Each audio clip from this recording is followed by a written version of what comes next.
पेट के अंदर सब जाता है लेकिन पेट ही नहीं अंदर जाता। इसके बारे में मैंने बहुत बार सुना है। बहुत सारे लोग ये बात पूछते हैं कि सर पेट अंदर क्यों नहीं जाता। तो आज हम उसकी बात करेंगे और इसका जो रूट कॉज है वो अगर आप समझ लोगे ना तो आपको पता चल जाएगा तक पेट अंदर क्यों नहीं जा रहा है, यहाँ तक कि पेट क्यों बढ़ रहा है, यहाँ तक कि कम खाना खाने के बावजूद भी पेट बढ़ रहा है। ये सब चीजों का जो रूट कॉज है उसके बारे में आज हम बात करेंगे। तो आज का वीडियो आप पूरा देखना ताकि आपको ठीक से समझ में आए। देखिए, सबसे पहले हम जानते हैं जो पेट का हिस्सा है, ये जो पेट है अपना, तो पेट का हिस्सा जो है ऊपर रिबकेज है, नीचे पेल्विस है। ठीक है, पेल्विस और रिबकेज इसके बीच में पेट का हिस्सा है।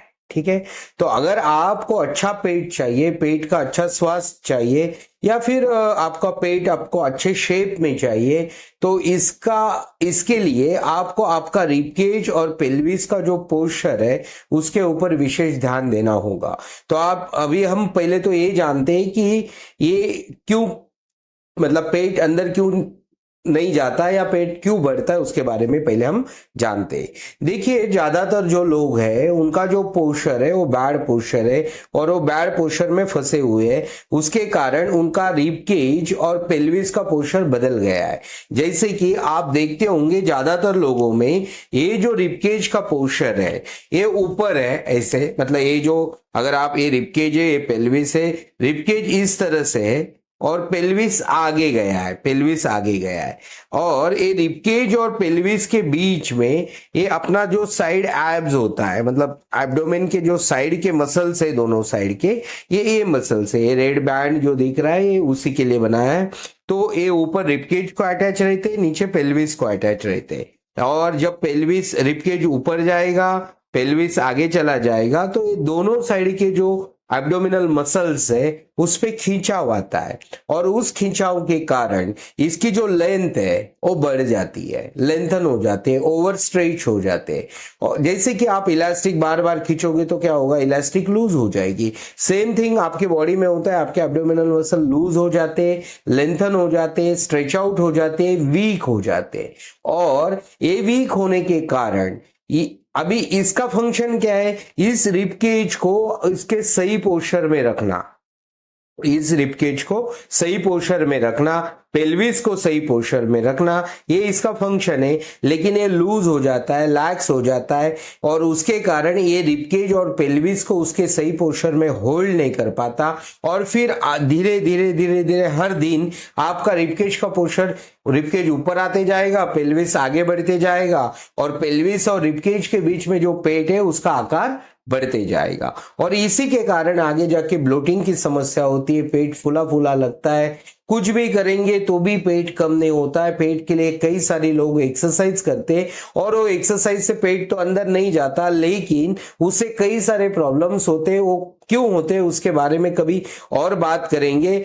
तो अगर वैसे ही वीडियोस देखना आप चाहते हो तो इस चैनल को अभी आप सब्सक्राइब कीजिए। अभी हम जानते हैं ये जो मसल है, एब्डोमिनल मसल जो लैक्स हुआ है, लूज हुआ है, उसका जो फंक्शन है उसके बारे में। उसका और एक फंक्शन होता है, जैसे हम सांस छोड़ते हैं, एक्सेलेशन इसी का फंक्शन है, सांस छोड़ना। ठीक है, जब आप सांस छोड़ते हो तो होता क्या है कि आपका डायफ्राम ऊपर जाता है और आपका रिबकेज नीचे आता है। ठीक है, लेकिन अगर ये मसल वीक रहेगा, लूज रहेगा, तो ये रिबकेज को जो नीचे लाने का काम है ये इसी मसल का होता है। और जब आप सांस छोड़ते हो तो ये मसल वीक होने के कारण वो रिबकेज नीचे नहीं आता और रिबकेज जैसे ही नीचे नहीं आता तो डायफ्राम ऊपर नहीं जाता। समझ गए बात को। तो ये वीक होने के कारण आपका ब्रीदिंग पैटर्न बदलता है, ब्रीदिंग पैटर्न बदलता है तो डायफ्राम नीचे फंसा हुआ रहता है, वो एक्सेलेशन स्टेज में नहीं आता, मतलब डोम शेप में डायफ्राम नहीं आता, वो कॉन्ट्रैक्टेड और डिसेंडेड स्टेज में आता। मतलब क्या हो रहा है, डायफ्राम ऊपर से पेट के ऊपर दबाव डाल रहा है। ठीक है, ऊपर, क्योंकि वो पोजीशन में फंसा हुआ है, क्योंकि आप एक्सेल नहीं कर पा रहे हो, तो ऊपर से डायफ्राम का प्रेशर और क्या, ए वीक होने के कारण रिबकेज का पोस्चर ऐसे हो गया, पेल्विस आगे चला गया और इस कारण ये और वीक हो जाता है और इसी को वीक कोर बोला जाता है। मतलब एब्डोमिनल मसल एकदम वीक हो जाते हैं और इसी के कारण आगे जाके आपके बैक में भी दर्द आता है। इसे कई सारे प्रॉब्लम्स इसी के कारण होते हैं।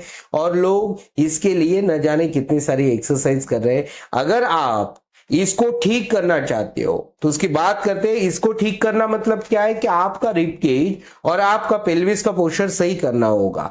तो इस चैनल पर वैसे बहुत सारी ब्रीदिंग टेक्निक्स हमने दे रखी है, तो भी हम आपको एक ऐसी ब्रीदिंग टेक्निक बताएंगे कि जो इफेक्टिव है, मतलब आपके जो एब्डोमिनल मसल्स है उसको स्ट्रांग करने में और आपके रिबकेज और पेल्विस के पोस्चर को बैलेंस करने के लिए वो बहुत इफेक्टिव है। जैसे कि इसमें दोनों हाथ ऐसे रखने, वो आपको मैं डिस्क्रिप्शन में लिंक दे दूंगा, वो आप देख लेना और वो आप 1 हफ्ता ट्राई करो तो आपको फील होगा कि आपके एब्डोमिनल्स मतलब सेंट्रल एब्डोमिनल नहीं देखना है, बीच वाला मसल नहीं देखना है, साइड के एब्डोमिनल्स आपको स्ट्रांग करने।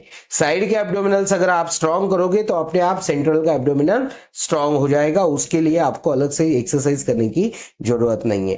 तो ये ब्रीदिंग टेक्निक आप घर पे ट्राई कर सकते हैं और आपका अनुभव आप हमें कमेंट में बता सकते हो। अगर आपको आज का वीडियो पसंद आया होगा तो इसे ज्यादा से ज्यादा लोगों तक शेयर कीजिए। आपने आज का वीडियो देखा इसके लिए आपका बहुत बहुत धन्यवाद।